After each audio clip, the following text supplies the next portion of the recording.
Salut la compagnie, j'espère que vous allez bien. On se retrouve pour une petite vidéo plus courte que d'habitude, mais très intéressante. J'ai vraiment envie, encore une fois, qu'on retourne à la source, au sexe, à l'amour, à tout ce qui me passionne. Et ces derniers temps, j'apprends des nouveaux termes. Et je commence vraiment à de nouveau plus me renseigner sur le côté théorique des choses, si je peux me permettre. Parce qu'au final, il y a plein de trucs qu'on connaît, qu'on fait, ou pas, mais juste qu'on ne connaît pas le nom.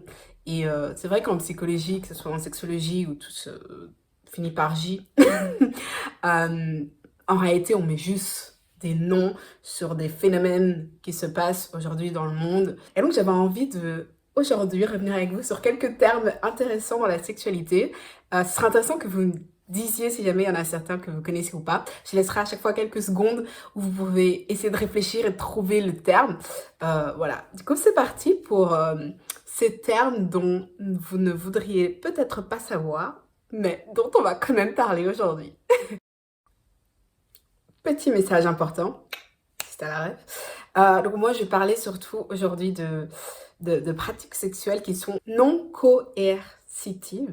Donc ça veut dire que c'est vraiment les deux, ou plusieurs d'ailleurs, sont consentants. Donc tout le monde est consentant dans l'histoire, il n'y a pas de contrainte, il n'y a pas de force. Voilà, parce que voilà, il y a des pratiques sexuelles, ce n'est pas le cas. Et sur ma chaîne, on ne juge personne, mais voilà, là, en fait, il n'y a vraiment pas de... Tout le monde est d'accord et veut que ça se passe de cette façon-là, d'accord? On va commencer un peu doucement en regardant la société qu'on a aujourd'hui. Donc c'est vrai que on a tout ce qui est la pornographie, on a de plus en plus de créativité au niveau sexuel, que ce soit en couple ou célibataire. Et là, c'est plutôt une pratique en couple dont on va parler. Faut savoir qu'il y a vraiment une montée dans tout ce qui est, par exemple, regarder du porno avec son partenaire, essayer d'avoir plus de jeux, pimenter les choses. Et il y a un terme aujourd'hui qui est vraiment en train de monter en flèche, une pratique qui est en train de monter en flèche par rapport au couple. Je vous laisse, allez, 3 secondes pour essayer de deviner. Je parle bien évidemment du candolisme. Bien évidemment, tu avais trouvé, je suis sûre. En gros, donc c'est quoi le candolisme? Donc le candolisme, c'est éprouver de l'excitation à voir son partenaire en train de faire l'amour avec quelqu'un d'autre. Tout simplement. Le deuxième terme, c'est l'asphyxie auto-érotique. Je vous laisse quelques secondes juste pour que vous me dites qu'est-ce que c'est en fait. En vrai, c'est dit dans le nom, moi je trouve, mais bon. Alors, du coup, c'est éprouver de l'excitation en privant son partenaire. Son partenaire, bien évidemment, quand on dit partenaire, c'est la personne avec qui vous avez cette relation sexuelle. Hein, soyons ouverts. D'oxygène. Voilà, on le prive d'oxygène pendant l'acte.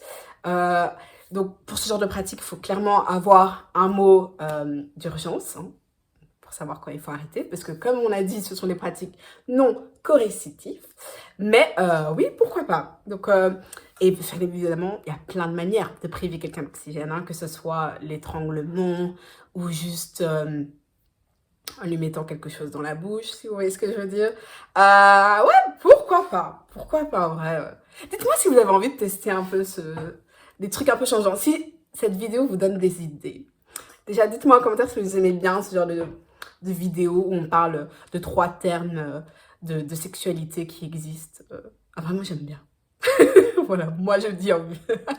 Le troisième terme, c'est le terme que si jamais vous regardez l'architecture du désir, je pense que vous avez regardé sur Google. En tout cas, moi j'ai regardé sur Google et c'est le terme bukkake. Je vous laisse quelques secondes pour trouver ce que c'est. Tu as trouvé? Alors, à ce qui paraît, c'est une pratique plutôt asiatique, donc plutôt japonaise, en fait. Mais je suis sûre que ça se fait maintenant un peu partout. En vrai, ça, c'est cool, parce que, ok, il y a plein de côtés négatifs au porno, hein, ça, je ne dis pas le contraire, mais c'est aussi un peu comme les films, c'est un peu comme, comme Netflix. Ce qui est cool, c'est que ça permet de voir plein de pratiques sexuelles partout dans le monde, moi je trouve, en tout cas. Après, on a tous nos trucs préférés, et je pense que quand tu consomme du porno, je sais pas, je pense que les gens regardent finalement toujours le même porno, mais le même type, hein, je pense pas qu'ils... Ouais, une fois que t'as trouvé ce qui te plaît, je crois que c'est ce que tu regardes, mais bon, soit. Au moins, il y a des possibilités d'ouverture, des possibilités de découverte, et c'est pour ça qu'aujourd'hui, on va parler du bukake, d'une pratique plutôt japonaise, et qui consiste en... Donc, c'est quand, je dirais plus la femme aime recevoir de l'éjaculation de plusieurs hommes.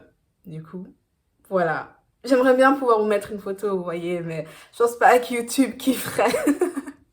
Mais voilà, donc c'était 3 petits termes très sympathiques dont on a discuté aujourd'hui. J'espère que cette vidéo vous a plu. Moi j'aime bien, en vrai j'aime bien apprendre. En réalité j'ai d'autres termes, donc si jamais ce type de vidéo vous plaît, dites-le moi parce que je serais ravie qu'on parle de sexualité. On pourrait faire ce genre de vidéo sous la forme de 1 minute sexe, pourquoi pas, dites-moi si ça vous plairait. Et voilà, je vous fais des gros bisous, je vous souhaite beaucoup d'amour.